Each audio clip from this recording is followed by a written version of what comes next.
পুরান ঢাকার বাবুর্চিদের হাতে তেহারি রান্না করার এই গোপন পদ্ধতিটা শিখে রাখুন।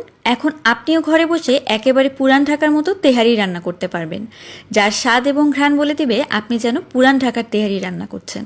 তো আসছে ঈদে কিন্তু আপনারা এভাবে তেহারিটা রান্না করতে পারেন, একেবারে পুরান ঢাকার স্বাদ পাবেন।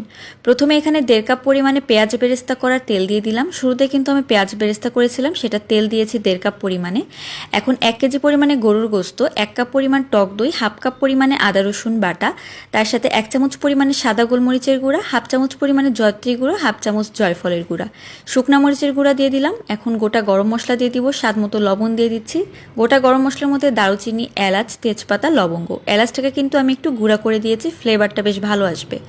এখন চুলার জালটা অন না করেই কিন্তু এটাকে ভালো করে মিশিয়ে নিতে হবে। আচ্ছা, রান্নার মাঝখানেই আমি আপনাদেরকে 2টা চাদর দেখাচ্ছি। এই 2টা চাদর আমি মায়ের দোয়া হোম টেক্সটাইল থেকে নিয়েছি। আমি আবার বিছানার চাদর একেবারে সফট না হলে কিন্তু শুতে পারি না, মানে বিছানার চাদর একদম নরম তুলতুলে হতে হয়। তো আমার মনের মতো একেবারে চাদরটা পেয়েছি। আপনারা দেখতে পাচ্ছেন কত সুন্দর চাদরটার প্রিন্টটা, আর তার সাথে চাদর কিন্তু একেবারেই সফট। আর এই চাদর 2টা কিন্তু আমি ঈদের জন্য নিয়ে নিয়েছি। আপনারা ওদের কাছে আরও অনেক চাদরের কালেকশন পাবেন, চাইলে আপনারা ওদের থেকে নিতে পারেন, খুব ভালো কোয়ালিটি। আমি ওদের পেজটা কমেন্টে এবং ডেসক্রিপশনে দিয়ে দিব, আপনারা চাইলে কিন্তু পেজটা ভিজিট করে দেখে নিতে পারেন। তো এখন আমি এখানে পেঁয়াজের বেরেস্তা দিয়ে দিচ্ছি। প্রথমে যে পেঁয়াজটা বেরেস্তা করে রেখেছিলাম সেই পেঁয়াজটা এখানে দিয়ে দিয়েছি। এখন কিন্তু চুলার জালটা অন করে এই গোস্তটাকে রান্না করতে হবে। কয়েকটা কাঁচামরিচ দিয়ে দিলাম, কারণ তেহারির মধ্যে কাঁচামরিচের ফ্লেভারটাই কিন্তু বেশি ভালো লাগে। শুকনা মরিচটা দিয়েছি যে সুন্দর একটা রঙের জন্য, তাও আবার 1/2 চামচের মতো, তার থেকে বেশি না। তো এখন এটাকে কিন্তু ঢাকনা দিয়ে কিছুক্ষণ রেখে দিলে একদম সুন্দরভাবে রান্না হয়ে যাবে। যেই খানিকটা তেল বের হয়েছে দেখতে পাচ্ছেন, এই তেলটা দিয়ে কিন্তু এখন আমি পোলাওটা রান্না করব। তার জন্য দারুচিনি, এলাচ, লবঙ্গ, তেজপাতা দিয়ে দিলাম প্রথমে তেলের মধ্যে, আর এখন এগুলোকে ভেজে নিতে হবে।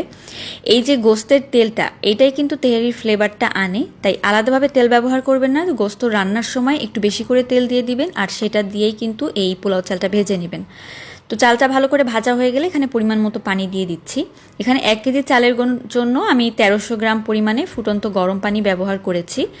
আর এখন এখানে আলু বোখরা, তার সাথে দিয়ে দিলাম লবণ এবং কাঁচামরিচ। চুলার জালটা মিডিয়াম লোতে রেখে ঢাকনা দিয়ে রেখেছিলাম চালগুলো একটু ফুটে আসা পর্যন্ত। যখনই 70 ভাগের মতো চালটা ফুটে যাবে তখন কিন্তু এখানে রান্না করে রাখা গোস্তটাকে দিয়ে দিচ্ছি।